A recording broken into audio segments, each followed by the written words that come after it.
அனைவருக்கும் வணக்கம். இது டிஎன்டி. இன்னைக்கு நம்ம என்ன பார்க்க போறோம்னா, சீடை மீன் குழம்பு எப்படி செய்யறதுன்னு பார்க்கலாம். வாங்க வீடியோக்குள்ள போகலாம்.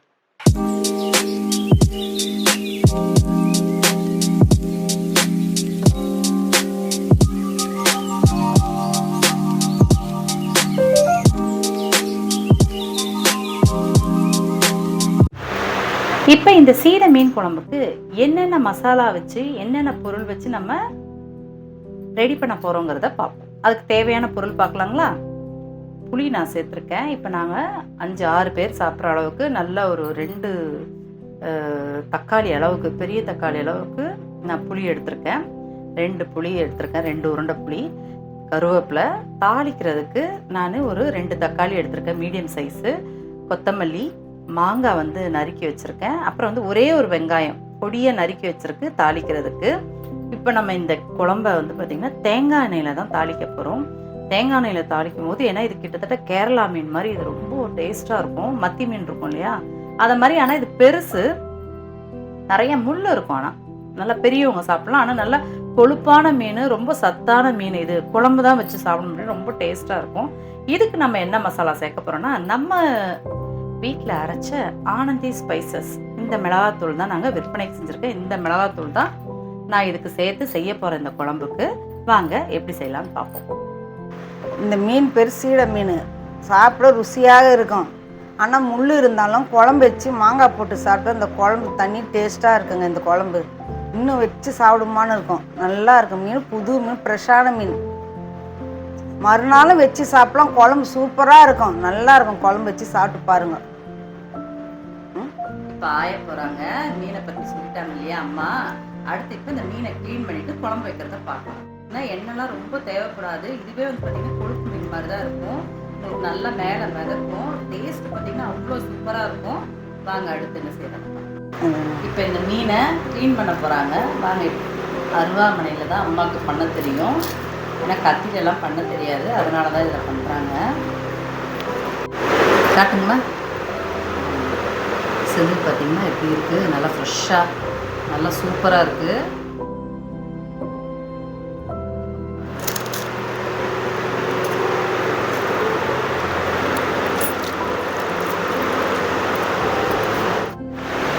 இப்போ அடுப்பில் கடாய் போட்டாச்சு.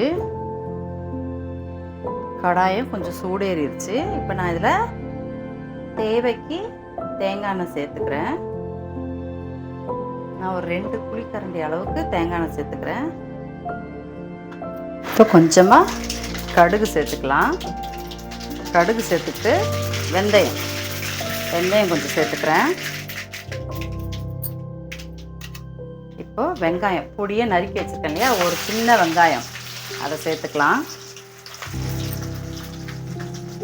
இது நல்லா வதக்கி வரட்டும்.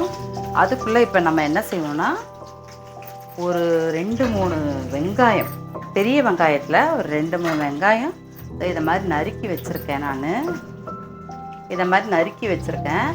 இது கூடயே பார்த்திங்கன்னா ஒரு 6 பெரிய தக்காளி.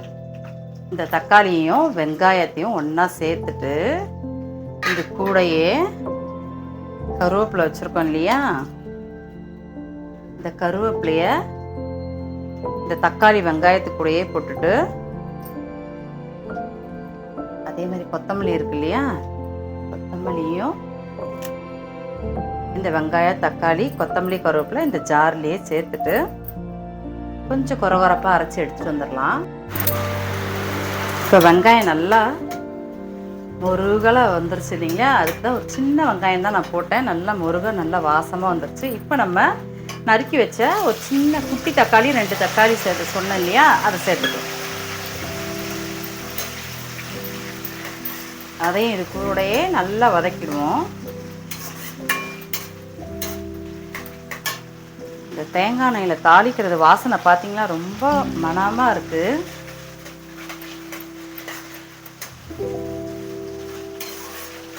ஆக்சுவலாக நான் இந்த குழம்பு வந்து மதியம்தான் வைக்கலான்ட்டு இருந்தேன். ஆனால் எனக்கு டைம் இல்லைங்கிறதுனால ஈவினிங், சரி மழை வேறு பெஞ்சிட்ருக்கு, ஈவினிங் வச்சுக்கலாம் அப்படிங்கிறதுனால தான் இப்போ சாயந்தரம் தான் இதை செய்கிறேன் நான். ஏன்னா மழைக்கும் அதுக்கும் மீன் குழம்பு சூடாக சோறு வடித்து சாப்பிட்டோன்னு வச்சுக்கோங்களேன், ரொம்ப டேஸ்ட்டாக இருக்கும். அதனால் நான் ஈவினிங் தான் வைக்கிறேன். மழையும் நல்லா பெஞ்சிட்ருக்கு.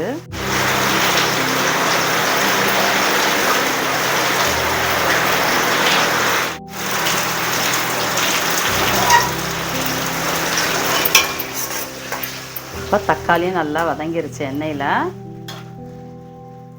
2 கொத்து கருவேப்பிலை மட்டும் இதில் சேர்த்துக்கலாம். ஏன் நான் இப்போ சேர்க்குறேன்னா, அப்போ தான் கருவேப்பிலை பார்த்திங்கன்னா நல்லா பச்சையில் நமக்கு அழகாக இருக்கும். குழம்புல வதங்கினாலும் அந்த பச்சை தன்மையோடையே கலர் மாறாமல் அப்படியே நமக்கு தெரியும். இல்லைன்னா கலர் மாறிடும் அது ஒரு மாதிரி.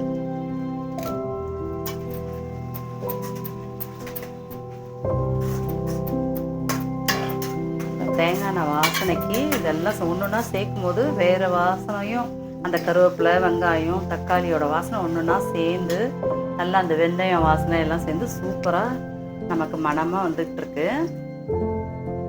இப்போ இதை நல்லா வதங்கிருச்சு. இப்போ இதில் நம்ம வெங்காயம் தக்காளி கொத்தமல்லி கருவேப்பிலை எல்லாம் சேர்த்து அரைச்சிருந்தோம் இல்லையா ஒரு விழுது, அதை இதில் நான் சேர்த்துக்கிறேன்.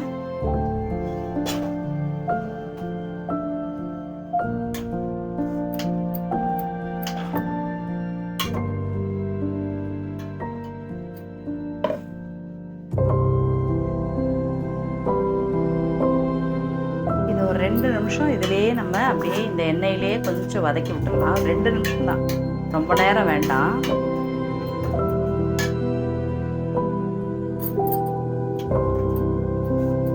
நல்லா கிண்டி விடுங்க, அடியில் பிடிச்சிடாம நல்லா கிண்டி விட்டுட்டு 2 நிமிஷம் தான், ரொம்ப நேரம் வேண்டாம். இப்போ நம்ம ஜாரில் அரைச்சோம் இல்லையா, அந்த விழுதில் கொஞ்சமாக தண்ணி சேர்த்து இதில் சேர்த்துக்கிறேன்.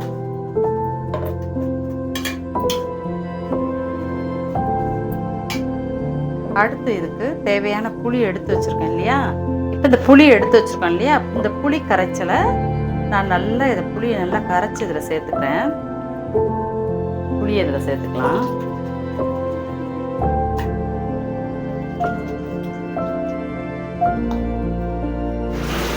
நான் இந்த அளவு புளி சேர்த்துட்டேன், புளி தண்ணியை. உங்களுக்கு எந்த அளவுக்கு வேணுமோ அதுக்கேற்ற அளவுக்கு நீங்கள் தண்ணி சேர்த்து நல்லா புளியை கரைச்சி விட்டுருங்க. நல்லா இதை கிண்டி விட்டுருவோம். இப்போ இதுக்கு தேவையான அளவு உப்பு சேர்த்துடலாம். நான் இந்த அளவுக்கு உப்பு சேர்க்குறேன்.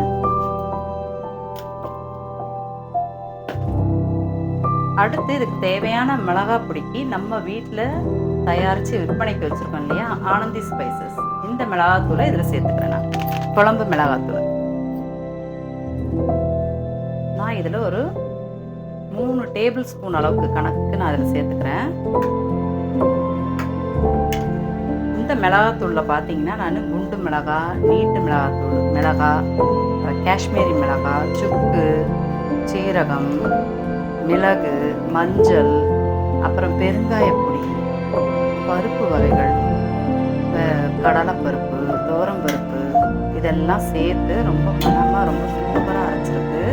டேஸ்ட்டும் பார்த்திங்கன்னா ரொம்ப நல்லா வந்திருக்கு. நான் இப்போ இந்த குழம்பு அதுக்கு தான் வச்சு காட்டுறேன். நான் இதில் இருக்க அந்த அரோமா வாசனை பார்த்திங்கன்னா இந்த தேங்காய் எண்ணெய்க்கு அதுக்கும் இப்போ நான் சேர்த்த இந்த மசாலா பொடியை இதில் கலந்த உடனே ரொம்ப சூப்பராக வாசனை வருது.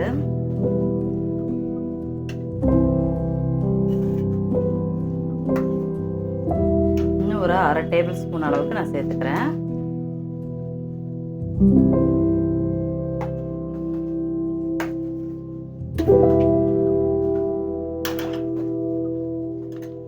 அவ்வளோதான்.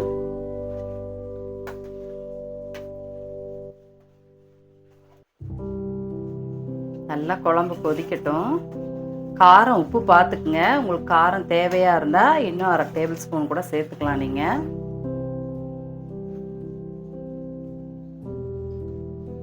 எனக்கு எல்லாம் கரெக்டாக இருக்குது, போதும். இது நல்லா கொதி வரட்டும், அதுக்கப்புறம் பார்ப்போம். இப்போ குழம்பு பார்த்தீங்கன்னா 5 நிமிஷம் கழிச்சு நல்லா சுண்டிருச்சு. புளிப்பு கூட நான் இது ரொம்ப புளிப்பு இல்லாத புளி தான், எனக்கு அளவான புளிப்பு தான் இருக்குது. ஏன்னா நான் மாங்காய் போட போகிறேன் இல்லையா, மாங்காவோட புளிப்பும் அதில் சேரும் இல்லையா, அதனால் இந்த ஸ்டேஜில் நம்ம மாங்காய் சேர்த்துக்கலாம். வச்சுருக்கேன் பாருங்க.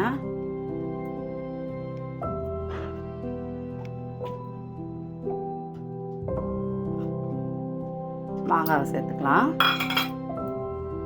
ஏன்னா மாங்காய் வந்துச்சுன்னா அதோட புளிப்பும் அதில் சேரும்போது மீன் குழம்பு செம்ம ருசியாக இருக்கும், சூப்பர் டேஸ்ட்டாக இருக்கும். நம்ம ஒரு வாட்டி வாங்கி சாப்பிட்றவங்க இன்னொரு வாட்டி வாங்கி சாப்பிடலாம் சாப்பாடு அப்படிங்கிற அளவுக்கு ஆசையாக இருக்கும். சரிங்களா? இப்போ மாங்காய் ஒரு 2-3 நிமிஷம் வேகட்டும். அதுக்கப்புறம் எப்படி இருக்குன்னு இப்போ பார்த்தீங்கன்னா மீன் குழம்பு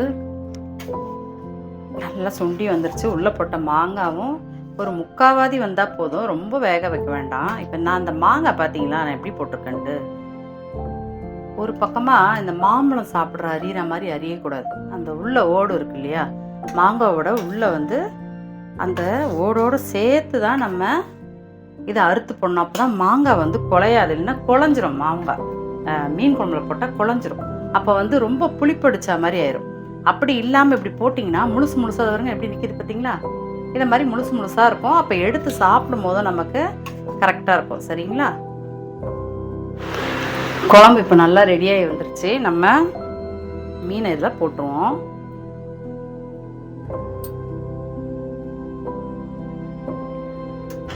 இந்த மீனை முழுசாக தான் போடணும், ஏன்னா முள் மீன் இல்லையா. நம்ம ரெண்டாக அறுத்து போட்டோம்னா அந்த முள்ளுங்கள்லாம் அந்த குழம்புல ஒரு மாதிரி இதுவாகிடும், மிக்சிங் ஆகிடுச்சுன்னா சிரமமாக இருக்கும்.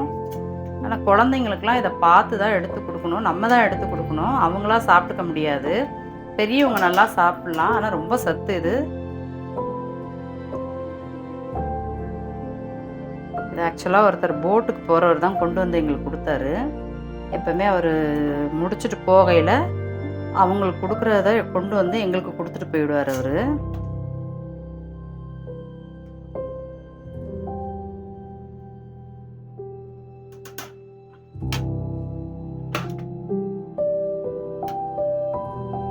ஒரு 2 கொதி தான், ரொம்பலாம் விட்டுறாதீங்க. மீனை மட்டும் எப்பவும் போட்டுட்டோம்னா 2 கொதி தான். அப்புறம் மீன் தனித்தனியாக சதை தனியாக முள் தனியாக வந்துடும். அதனால ரொம்ப கவனமாக இருந்து 2 கொதி சலசலப்பாக வரும்போதே இந்த இது வச்சு 2 சிலுப்பு நல்லா சிலிப்பி விட்டுட்டு அப்படியே நிறுத்திடும். இப்போ மீன் குழம்பு நல்லா 2 கொதி வந்துருச்சு. மீன் பார்த்திங்களா, பார்த்தாலுமே 2ஆக வெடிச்ச மாதிரி வந்துருப்பாருங்க. இது கூட அதிகம்தான். நம்ம 2 கொதி தான் கொதிச்சது ஆக்சுவலாக, அதுவே வெந்துருச்சு. நம்ம இப்போ அடுப்பை அமர்த்திடலாம். அமர்த்திட்டு இந்த கைட்டே இப்படி ரொம்ப கரண்டி போடக்கூடாது மீன் வேகிற நேரத்தில், ஏன்னா உடஞ்சிரும். அதனால அப்படி 2 சிலுப்பு அப்படி சிலுப்பி விட்டுட்டு நிறுத்திடலாம். ஒரு 2 நிமிஷம் ஆகட்டும். அவ்வளோதான், நம்மளோட மீன் குழம்பு ரெடி ஆகிடுச்சு. அதுவும் பார்த்திங்கன்னா நம்ம வீட்டு மிளகாத்தூள் பார்த்திங்கன்னா எல்லாருக்கும் நாங்கள் ரெடி பண்ணி கொடுக்குறோம். இந்த மிளகா பொடியை வச்சு தான் இது செஞ்சோம். ரொம்ப சூப்பராக வந்திருக்கு. உங்கள் வீட்டில் கண்டிப்பாக நீங்கள் ட்ரை பண்ணி பாருங்கள், ரொம்ப டேஸ்ட்டாக இருக்கும். அவ்வளோதான், நம்ம மீன் குழம்பு ரெடி ஆகிடுச்சு. இந்த வீடியோ உங்களுக்கு பிடிச்சிருந்தா லைக் பண்ணுங்கள், ஷேர் பண்ணுங்கள், சப்ஸ்கிரைப் பண்ணுங்கள். மறக்காமல் இந்த பெல் ஐக்கான் பட்டனையும் தட்டி விட்டுருங்க. Bye friends.